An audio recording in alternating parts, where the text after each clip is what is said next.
2 থেকে 3টি ওয়ার্ড নিয়ে আমরা একটি জায়গা তৈরি করব। প্রায় একটি ফুটবল মাঠের সমান, মিনিমাম একটি ফুটবল মাঠের সমান 4 বিঘার সমান জায়গা আমরা তৈরি করব। আমাদের ছেলে মেয়েদেরকে শুধু তো ট্রেনিং দিলে হবে না, শুধু গান শেখালে হবে না, বাজনা শেখালে হবে না, শুধুমাত্র তাদেরকে পড়ালেখা শেখালে হবে না, তাদেরকে খেলাধুলাও করতে হবে, তাদেরকে মাঠে দৌড়াদৌড়ি করতে হবে। কারণ মাঠে যদি আপনি দৌড়াদৌড়ি না করেন, চকলেট খাবে, মিষ্টি খাবে, ডায়াবেটিক হবে, ওগুলো ফ্যাট জমবে, হার্টের প্রবলেম হবে।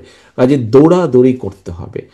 একটি আমাদের পরিকল্পনা হচ্ছে যে education ministry, sports ministry, cultural ministry, এই 3টা মিনিস্ট্রি একসাথে কাজ করবে।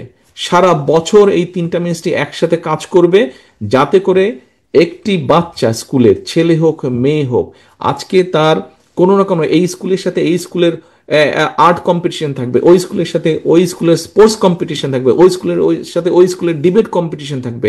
এভাবে এক উপজেলার সাথে আরেক উপজেলা, এক জেলার সাথে এক জেলা, এক বিভাগের সাথে এক বিভাগ, সামগ্রিকভাবে এসে তারপর ওটা ন্যাশনাল পর্যায়ে আসবে। অর্থাৎ প্রত্যেকটি বাচ্চা ব্যস্ত থাকবে। এই 3টা মিনিস্ট্রিকে কন্টিনিউয়াস কাজ করতে হবে। আমরা খেলার মাঠ ইনশাল্লাহ তৈরি করব।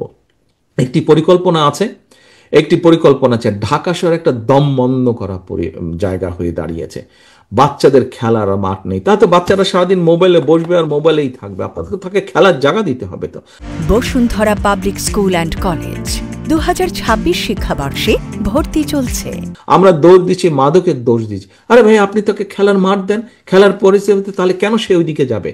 তার তো এনার্জিটা, ইয়াং বসে যে এনার্জিটা, সেটা তো কোথাও না কোথাও সে ব্যয় করবে। তাকে যদি আপনি ভালো পথ, ভালো ব্যবস্থা দিতে পারেন, তাহলে অবশ্যই সেই খারাপ পথ পরিহার করে আসবে। আমরা তো ভালো পথের ব্যবস্থাই করছি না। আমরা মাঠ ইনশাল্লাহ ক্রিয়েট করব। কম বেশি আমরা একটি পরিকল্পনা করেছি, আমরা চেষ্টা করবো ইনশাল্লাহ এটিকে বাস্তবায়ন করতে যতটুকু, অ্যাজ মাচ পসিবল। উদাহরণ হিসাবে বোঝানোর জন্য বলি, ঢাকা শহরে 100টি ওয়ার্ড আছে।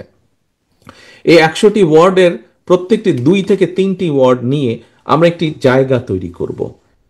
প্রায় একটি ফুটবল মাঠের সমান, মিনিমাম একটি ফুটবল মাঠের সমান 4 বিঘার সমান জায়গা আমরা তৈরি করব।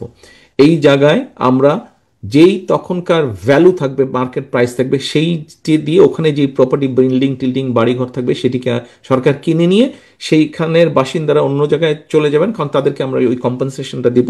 এবং সেখানে তখন আমরা মাঠ তৈরি করব। সেই মাঠে যারা বয়স্ক ব্যক্তি আছেন তারা সেখানে হাঁটবেন, বাচ্চারা সেখানে খেলবে। অর্থাৎ সেখানে চারিদিকে আমরা নিম গাছ লাগাবো, মাঠের চারিদিকে বড় বড় নিম গাছ লাগাবো।